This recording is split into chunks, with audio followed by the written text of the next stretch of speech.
फैसल वाडा साहब, आपका नाम तो पहले आ रहा था कि आपने केयर टेकर का चार्ज संभालना है, अब लगता है कि शायद आप पीछे हट गए कि नहीं मैं नहीं केयर टेकर्स में आता। मसाइल इतने बड़े हैं, लोगों की ज़िंदगियाँ मुश्किल हैं, दाल रोटी पानी जिंदा रहना मुश्किल हो गया, चलेगा काम आगे?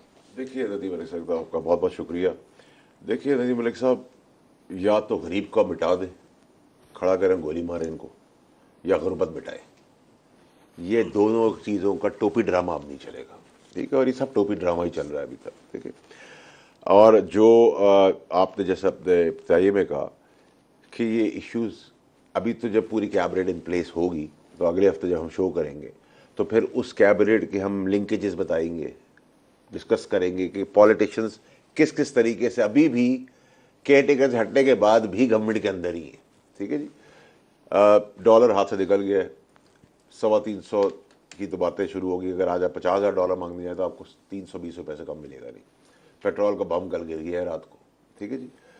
45% गैस। तो गरीब के लिए बेहतर ऑप्शन ये है कि जो इलीट है पाकिस्तान के, जो ज़बरदस्त किस्म के जो एक्सपायर्ड लीडर्स हैं, ये इनको सबको खड़ा करें और गोली मार दें।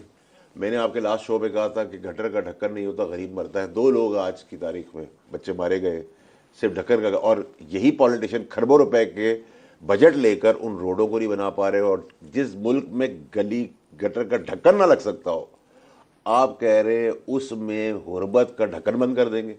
वो ढक्कन बंद करने के लिए आपको एक्सपायर्ड पॉलिटिशियंस तमाम को डस्टबिन में फेंकना पड़ेगा, और पाकिस्तान की जो एक्सपेरिमेंट की लेबॉर्ट्री है उसको बंद करके ताला लगाना पड़ेगा। असल मसला ये है कि ये जो तजर्बा गाह है, जिस दिन वो तजर्बा करने वाले जब तक ये फैसला ना कर लें कि हमने एक नई IGI नहीं बनानी, हमने PTI 2018 में जैसे लॉन्च किया उसको नहीं करना, अगर जिस दिन वो ये फैसला कर लें फिर उसके अगले 5 साल में हम शायद दुरुस्त समत में आ जाएं, तब तक नहीं आ सके। खोखर साहब से पूछता हूँ, खोखर साहब आप लोगों ने एक बाकायदा थिंक टैंक की शक्ल में, शायद खाकान अब्बासी, मिफ्ता, उनकी पार्टी उनसे बहुत खफा भी हुई, लेकिन आप लोग सेमिनार्स करते रहे, तकरीरें करते रहे। अभी मैंने जो नंबर्स बताए हैं ये इतने खौफनाक नंबर हैं कि इनको जब किसी को संभालने की जिम्मेदारी मिलेगी ना तो उसको समझ आएगी ना डॉलर काबू आ रहा है, ना इन्फ्लेशन काबू आ रहा है, पॉलिसी रेट 22 पे ले गए, शायद अभी और 2% ले जाए फिर भी नहीं काबू आएगा। हम मेस में, कुएं में गिर चुके हैं। सिंकिंग वेल होता है ना, सिंकिंग वेल, ये वो वाला कुआं बन चुका है, इससे निकलेंगे कैसे? अलमिया ये मलिक साहब के हकीकत इसी तरह है कि हम कुएं के अंदर गिर चुके हैं, लेकिन जो हमारे सारे स्टेक होल्डर्स हैं, जिसके अंदर सियासतदान शामिल हैं, जिसके अंदर जुडिशरी शामिल है, जिसके अंदर हमारी इस्टेब्लिशमेंट शामिल है, हमें अंदाजा ही नहीं है कि ग्रेविटी ऑफ क्राइसिस क्या है। आप you have to fix the economy first. Economy fix किए बगैर और पॉलिटिक्स फिक्स किए बगैर इस मुल्क को आप नहीं चला सकेंगे। अब पॉलिटिक्स हम अब ये जो अनसर्टेनिटी है, इस अनसर्टेनिटी को ख़त्म करने के लिए मलिक साहब, ये इसकी इब्तदा हुई है 2015-2016 से, डॉन लीक्स जिस वक्त आया, वो वक्त उठाकर देख लें और आज का उठाकर 2014 के धरने से, जी हाँ, धरने से स्टार्ट, और वहां से हम कंटिन्यूसली, और ये किसी भी कौम की तारीख में एक बड़ा लंबा पीरियड होता है कि आपने पिछले जो 10 साल है वो कंटिन्यूस आपने एक क्राइसिस में गुजारे, कुछ पॉलिटिकल फोर्सेस को डिस्क्रेडिट करने में और एक पॉलिटिकल फोर्स को बनाने में। तो हमें एक इकोनॉमी भी फिक्स करनी है, लेकिन हम इकोनॉमी पॉलिटिक्स को फिक्स किए बगैर नहीं कर सकते। तो पहले क्या करना है? और पॉलिटिक्स को फिक्स करने के लिए हमें जो हमारे रवैये हैं, हमारी एस्टेब्लिशमेंट है, हमारी जो जुडिशरी है, इन सब को पीछे हटना पड़ेगा। अब जुडिशरी की आप एग्जांपल देखें, जो फैसला दिया इन्होंने रिकोडेक के मामले में, IPPs के मामले में, क्या कोई फॉरेन इन्वेस्टर पाकिस्तान के अंदर इन्वेस्टमेंट कर सकता है जब इस तरह के आपकी जुडिशरी फैसले दे रही हो? बिलियंस ऑफ डॉलर्स पाकिस्तान को फाइन पे करना पड़ा, और वो सारे जो सारे फैसले थे वो सियासत पॉलिटिकली ओरिएंटेड थे। मीडिया पे खबरें चली कि जी कि करप्शन होगी, सुओ मोटो नोटिस लिए गए। स्टील मिल से लेकर कारके और रेकोडेक तक हर एक प्रोजेक्ट जो था ना, वो एक सियासी टारगेटेड मुहिम के तहत उसके ऊपर फैसला साजी हुई थी। अब हम ऐसे नतीजे पे ऐसी जगह पर पहुंच गए हैं कि जहां से वापसी के लिए, आपने ठीक कहा, आपने 3 से 5 साल का कहा, मेरे ख्याल में हमें 10 साल का पीरियड चाहिए यहां से मुल्क को रिवर्स करने के लिए, और उसके बगैर हम नहीं कर सकेंगे। और ये एक आज मुझे एक बात पता चली है मलिक साहब, मुझे सिर्फ 1 मिनट दीजिएगा बताने के लिए। ISCO की जो रिकवरी थी वो तकरीबन सबसे अच्छी रिकवरी है पाकिस्तान में, 99% और 100% जो इस्लामाबाद रीजन में, गुजरांवाला और इस्लामाबाद जी good performing company, good performing. पिछले 2 महीने से उनकी जो रिकवरी है वो 57%, 58% तक पहुंच गई।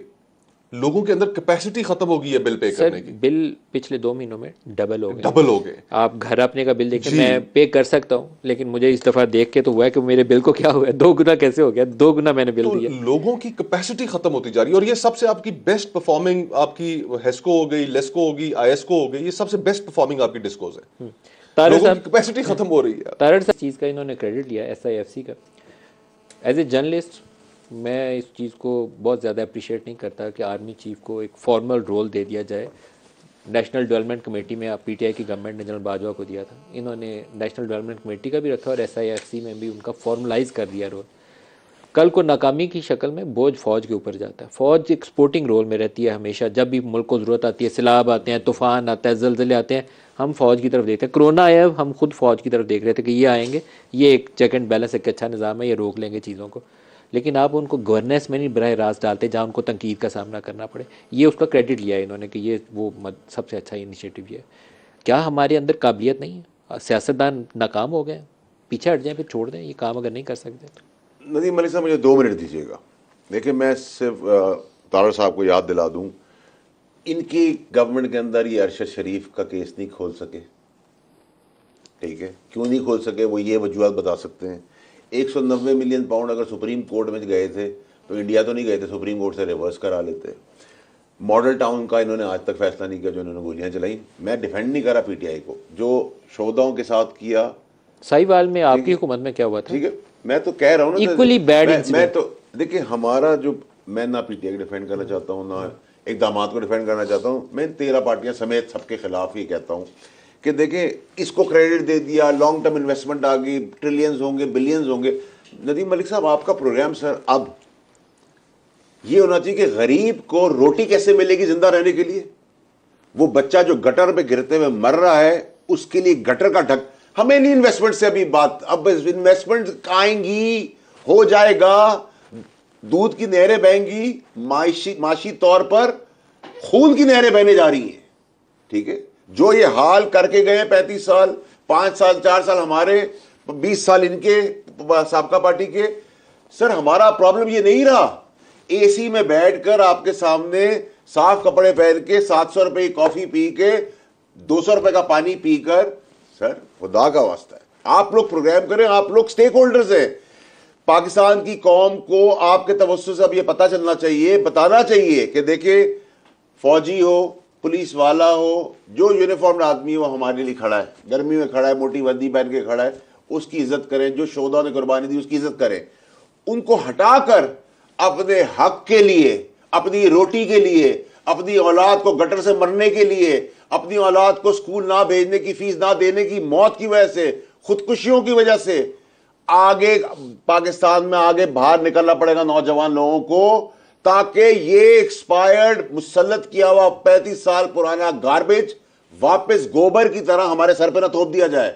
और अगर अब थोपा गया, कौन थोपेगा?